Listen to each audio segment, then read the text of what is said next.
welcome back to my channel. This is Becky, and with this one I wanted to go ahead and talk about stress management tips. So the first one I have is to keep in mind that stress isn't a bad thing. Believe me, I've had to go through the emotional ups and downs in order to really be able to stand here and say that to you and laugh about it. But believe me, the first half a century on this planet, I wasn't laughing. I said, I know someday I will laugh about this, but right now, the situation isn't so funny. But I did say that at least I didn't have Jesus's assignment, right? Like, okay, Lord, I know you're teaching me in this moment, so I'm going to pray my way through it, cuss, fight, whatever it's going to take to get through. And I've learned to soften up as I've gone through this healing journey. And so I can help you with that. So if you want a free consultation so we can talk about your situation and how I can help, go ahead and schedule that. And I will talk with you more about that. So, stress motivates us to work towards solving our problems. We can get too comfortable in life. I mean, we really can. Reframing thoughts to view stress as an acceptable emotion or as a tool has been found to reduce many of the negative symptoms associated with it. The goal is to manage stress, not to eliminate it. So we don't want a life that's too comfortable, because then we get bored, and then guess what? We want to create chaos in some way, shape, or form. It always, because, we want to be entertained, or we want to, engage. The whole point of having a 3D carbon-based avatar so we can experience, the touch, taste, sight, all that good stuff. But if we don't, actually use it to engage with other life forms, then we kind of miss half the fun of what's going on. And I used to always just be like, man, everybody's just bogged down in the seriousness and the of it all. And you just end up snapping at some point and having a breakdown, and then you have to build yourself back up. And so then it seems kind of counterproductive. And so then when I started to kind of blend Western medicine and Eastern medicine, and it started to click like the yin and the yang, and I'm like, oh my gosh, why don't they teach this in schools? And then I learned why they don't teach them in schools, and then the universe gave me my own business so I can tell you why they don't teach it in school. All right, stress management tip number 2. We talk about your problem even if it won't be solved. This paper, when I copied it, it's hard to read. All right. Talking about your stress, even if you don't solve them, what it does is it releases hormones in your body, and that reduces the negative feelings that are associated with the stress. Time spent talking with friends and loved ones is valuable, even when you have a lot on your plate. So people really are medicine. And just because you might not like somebody doesn't mean that they aren't medicine for somebody else. Or maybe they're really mean and a bully to you, but yet they feel they're protecting their partner from spiritual attacks from you, right? So you just learn to give grace to everybody, because we're all at different levels of healing and different levels of consciousness. All right, number 3 on stress management tips, we have prioritize your responsibilities, which is, that's always going to be a shape-shifting kind of thing. As life changes, you're going to shift priorities, like when you have children and they leave the nest and all that kind of stuff. Your priorities will change, but you need to focus on completing quick tasks first. Having too many to-dos can be stressful, even if none of them are very big. And quickly knocking out the small tasks will clear up your mind to focus on larger responsibilities. And to be honest, I love making to-do lists, and I'm a nerd, so I can make spreadsheets all day long. In fact, I even did this digital version of an exercise tracking calendar that I'd have these little click boxes and it would change colors and it would track my percentages. I was all out. I had fun creating that. Did I actually stick to documenting my workouts and using it? No, but I can offer that as one of my products for sale now. So it wasn't a waste, but dang it, why don't I use my own tools sometimes? I think that's there's a story about that's like there's like a barber whose kids, you know, need a haircut, or, you know, the shoemaker who's tired when he gets home, so his kids, you know, don't have shoes. You know, it's like when you get tired, you're just like, oh, do I really have to do that at home too? I know as a teacher, be like, dang, now I have to sit down with my kids and do homework. Like, really, this is more punishment for me than it is the kids. Okay. We also have on here is to focus on the basics. So stress can start a harmful cycle where basic needs are neglected, which leads to more stress. Make a point to focus on your basic needs, such as eating well, keeping a healthy sleep schedule, exercising, and then other forms of self-care. And again, we're all unique, so only you will know what you need to fill your own cup up. Which again, activating your throat, learning how to speak up, reach out, ask for advice. Believe me, it's taken a long time for me to get through that process, and you have to have faith over fear, and that in itself is a spiritual growth journey. So I am here for you, because if the universe brought you to this video, then there's a likely chance that you and I should have a chat. Go ahead and schedule it. Next on my list is don't put all your eggs in one basket. People who are over-involved in one aspect of their life often struggle to deal with stress when the area is threatened. So you need to balance your time and energy between several areas, such as your career, family, friendships, and personal hobbies. Another stress management tip is to set aside time for yourself. Personal time usually gets moved to the bottom of the list when things get hectic. However, when personal time is neglected, everything else tends to suffer. Set aside time to relax and have fun every day without interruptions.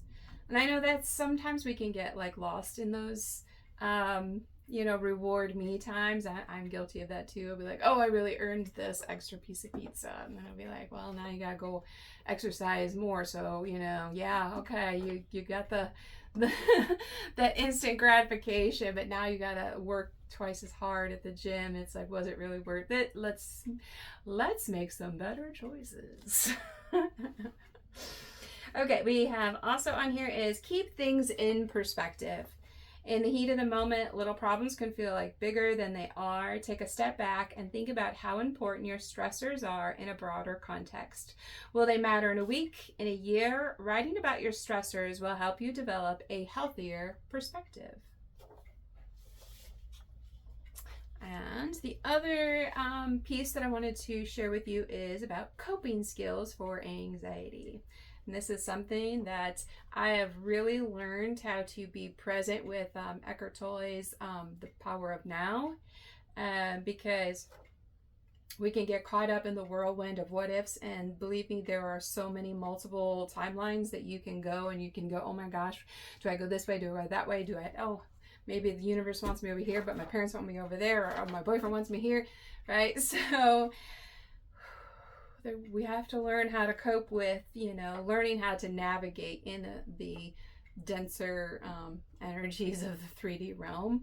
And not all of us enjoy it, because we're connected into, I think of us as like being remote controlled by our higher self, which is safely like in our home. Like for me, my star galaxy, like I'm there.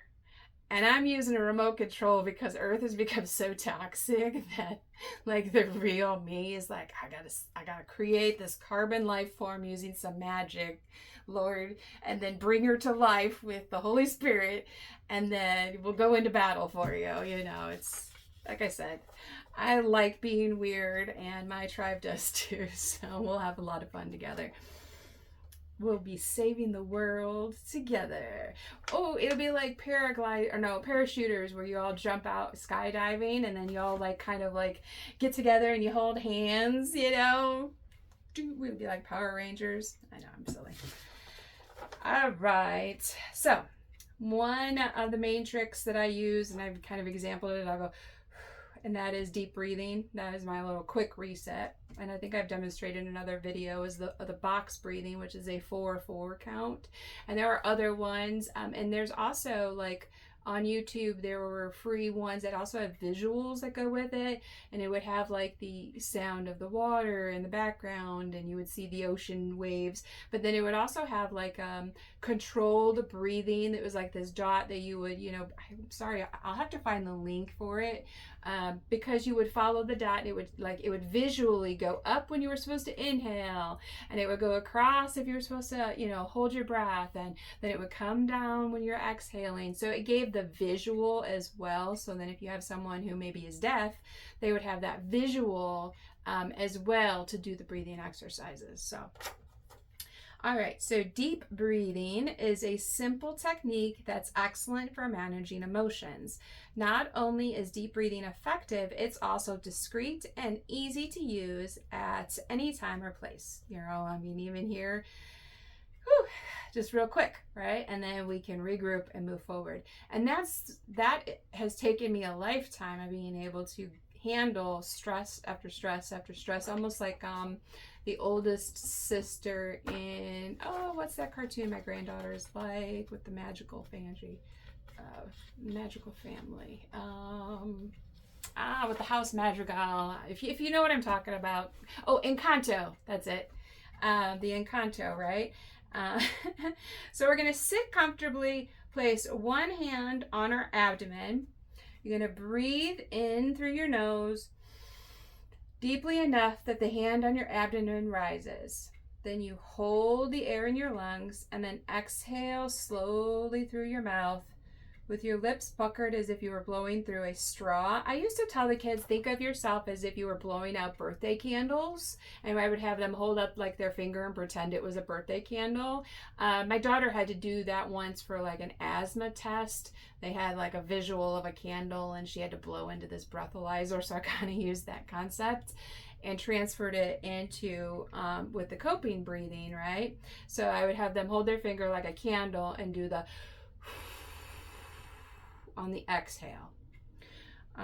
And then the secret is to go slow, because we want them to be paying more attention to the body. A lot of people are, what I used to say is I was on autopilot, which meant my body was programmed to do certain things at certain times, on certain days, with certain people, and it was like a hamster wheel, and I had this routine, and I knew what it did, and it gave me what I needed, and oh my goodness, and then it gets so to the point where God said, are you dizzy enough now that you want to puke and pull your hair out and let me take over? And I said, yes, please, please. He had to bring me to my knees.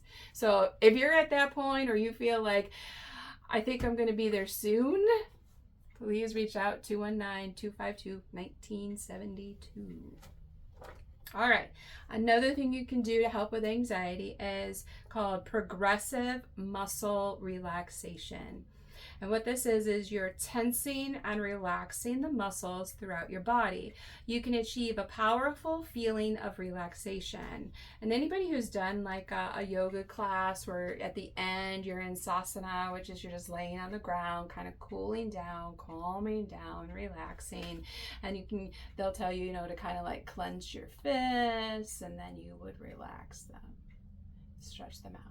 And then you would be able to do that because you're laying on the ground, and you just kind of do those kind of like simple stretches, just feeling the body and really embracing the home, the temple that God has given you. I know many people think temple is some sort of building that you go to, or a temple, is some sort of synagogue. No, this is your temple. This is your temple, okay? It houses the Holy Spirit. All right, so now we are going to, I'm going to walk you through the scripting for one. So that way, if you want to, you could, somehow audio, I know you guys know tech stuff way better than me, but you can go ahead and clip this and then you would have it. Okay, I'm going to start with feet, then to go to calves, thighs, torso, back, shoulders, arms, hands, face, and then a full body. So I'm just going to read through it, but that lets you know. So this is going to go basically from the bottom of your feet all the way up to your crown, okay? So, all right. Curl your toes tightly into your feet, then release them. Point or flex your feet, then let them relax. Squeeze your thighs together tightly, then let them relax. Suck in your abdomen, then release the tension and let it fall. Squeeze your shoulder blades together, then release them. Lift and squeeze your shoulders towards your ears, then let them drop. Make fists and squeeze them towards your shoulders, then let them drop. Make a fist by curling your fingers into your palm, then relax your fingers. Scrunch your facial features to the center of your face, then relax. Squeeze all muscles together, hold, then release all tension. Hopefully that helps you get through anything that you need in an emergency fix of like, okay, got to do a whole somatic little reset here. Please like, share, subscribe, hit the notification bell so we can get the content out to more people and widen my audience. I look forward to talking with you in my next video. Have a great day.